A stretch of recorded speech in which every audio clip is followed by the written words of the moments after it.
চড়ক পুজো কেন পালন করা হয় এবং কবে থেকে এই চড়ক পুজো উদ্বোধন হয়েছে এবং কে উদ্বোধন করছে জানো না? তো চলো আজকের এই ভিডিওটির মাধ্যমে জেনে নিই যে চড়ক পুজো কেন পালন করা হয় এবং কে প্রথম এই চড়ক পুজো উদ্বোধন করেছে। তো হ্যালো এভরিওয়ান, আমি রিজু আর তোমরা দেখছো দ্য বঙ্গালী চ্যানেল। সো চলে এসেছি আরও একটা নতুন ভিডিও নিয়ে। জানি অনেক দিন লেট হয়ে গেছে ভিডিও বানাতে, সো একটু কাজের কারণে আমি ভিডিওটা বানাতে পারিনি। সো আজ বাদে কালই আমাদের চড়ক পুজো, আর এই চড়ক পুজো কে প্রথম উদ্বোধন করে আর এর যে মূল ইতিহাসটা সবটা আজকে আমি এই ভিডিওর মধ্যে জানাবো। আশা করছি তোমরা মন দিয়ে এই ভিডিওটি দেখবে, আর যদি ভালো লাগে তাহলে তোমাদের পরিবারের সাথে, বন্ধু বান্ধবদের সাথে, সবার সাথে শেয়ার করে দাও। তো চলো বন্ধুরা, আজকে ভিডিওটা স্টার্ট করা যাক। তো প্রথমত আমাদের এই যে চড়ক পুজোটা, এই চড়ক পুজোটা আর 1485 খ্রিস্টাব্দে এই পুজো উদ্বোধন হয়। আর এর পুজো উদ্বোধন কে করে তোমরা কি জানো? সুন্দরানন্দ নামক একটি রাজা এই প্রথম এই উৎসবটি উদ্বোধন করে। আর এটা রাজা উদ্বোধন করার কারণে কিন্তু এটা মোটেও রাজ উৎসব বলে কিন্তু গণ্য করবে না তোমরা।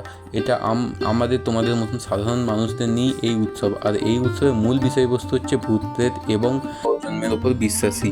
আর এই পুজোয় মূলত তোমরা দেখতে পাবে বিভিন্ন মানুষ নিজেদের শরীরের ওপর বংশীবিদ্ধ করছে, এছাড়াও খেজুর গাছের ওপর নাচ, অগ্নিকুঞ্জের ওপর নাচ, এই সমস্ত করে ভগবান মানে আমাদের বাবা মহাদেবকে সন্তুষ্ট করার চেষ্টা করছে। সো তোমরা হয়তো ভাবতে পারো যে এত যন্ত্রণা কেন দিচ্ছে শরীরে।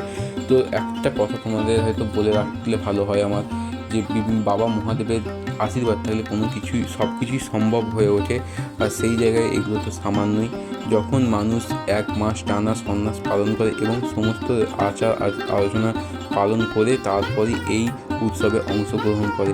আর এই উৎসবে যে বংশীবিদ্ধ করে ঘোরানো হয় যে গাছের খুঁটিতে, সেই গাছের খুঁটিটা আগের দিন ভালোভাবে পরিষ্কার করে এবং বিভিন্ন পুরোহিত দ্বারা সেইটাকে পুজো অর্চনা করে তারপরে এই অনুষ্ঠানটি অর্গানাইজ করা হয়। এছাড়াও চড়ক পুজোর আগে হয় আমাদের গাজন নাচ, যেখানে বিভিন্ন মানুষ মাতা পার্বতী এবং শিব ঠাকুরের রূপ ধারণ করে, মানে সাজে এক কথায় বলতে পারো, দিয়ে বিভিন্ন মানুষের বাড়ি গিয়ে ভিক্ষা গ্রহণ করে এবং বিভিন্ন নৃত্য প্রদর্শন থেকে শুরু করে অনেক ধরনের নৃত্য প্রদর্শন হয়ে থাকে।